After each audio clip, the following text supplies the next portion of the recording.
What's up, everybody? Coach Tony from the Strength House, and this week's nutrition question comes from Mike Flanagan, who asks about tips for helping athletes gain weight.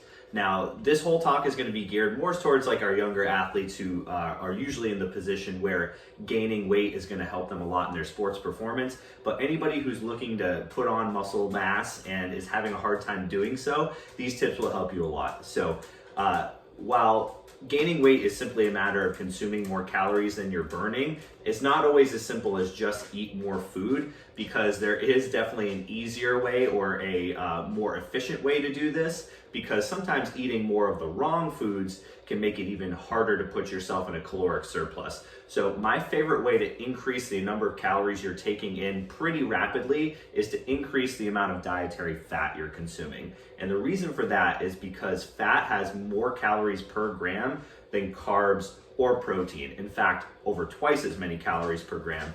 For every gram of carbs or protein you eat, you get 4 calories. For every gram of fat, you get 9 calories. So it's a much better use of your time. And once you've met your protein needs, which I talked about last week, eating more protein than kind of the standard like 1 gram per pound of body weight, that's not going to help you gain weight by any means. And in fact, a lot of the best fat loss and weight loss diets are extra high in protein for that reason. You are going to need a lot of carbohydrates for energy, especially if you're training really hard. And carbs are important for the muscle building process. They're an important part of creating an anabolic environment. But once you get those needs covered, adding extra fat is really the way that you're going to bump those calories up quite a bit without having to eat an insane amount of food to the point where you're just bursting at the seams all the time. So a couple of tips here for ways that I like to include more fat. The first tip is to increase the amount of high fat protein you're consuming. So take all the proteins you eat on a normal basis and eat the highest fat version of those. So what I mean by that is if you're eating chicken, switching from chicken breast to chicken thighs, fattier version. If you're eating ground beef, switch from like a 90-10 variation to an 80-20 variation, meaning 20% fat. That can increase your calories by quite a bit. If you're consuming dairy, switching to whole fat dairy.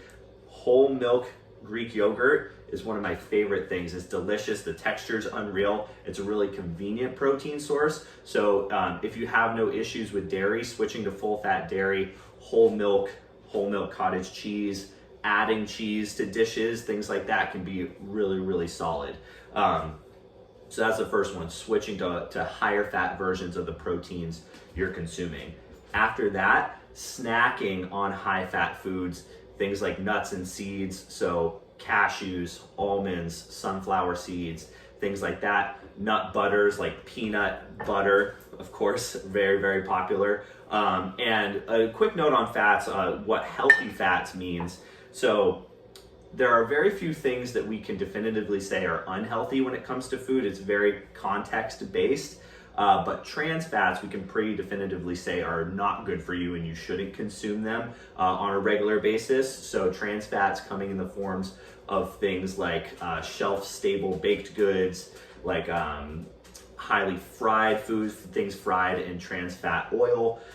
So we're looking for things like natural peanut butter, natural almond butter. If you're a kid who goes to a school that's a peanut-free environment because of potential allergies, something like a sunflower butter can be a great option. But nuts and seeds and nut butters and seed butters, incredibly convenient for snacking. Most of them don't have to be refrigerated. If you have a natural nut butter that has like oil at the top, you just stir it after the fact, and it's really easy to get in a ton of calories by snacking on things like that. So packing high fat snacks to eat throughout the day to make sure you're getting those calories in. And the last one being consuming more liquid fats. So liquid food is always going to be more convenient and easier to get down than solid foods. So something like adding olive oil to different things that you eat. So adding them to your proteins. So cooking your chicken or cooking your ground beef in something like olive oil. Adding olive oil to vegetables, whether it's as a salad dressing or if you're roasting vegetables, putting olive oil on after the fact. And remember that when you're cooking in oil, a lot of those calories are gonna get burnt off in the cooking process, so it's okay to go and add olive oil after the fact to make sure that you are in fact getting those calories. And then one of my favorite things to make shakes and smoothies with, especially if you're a little sensitive to dairy, is coconut milk. Coconut milk is an absolute stud when it comes to calories. We've got 100 calories per quarter cup. So olive oil probably wins out as far as like the caloric density. We're looking at 120 calories per tablespoon.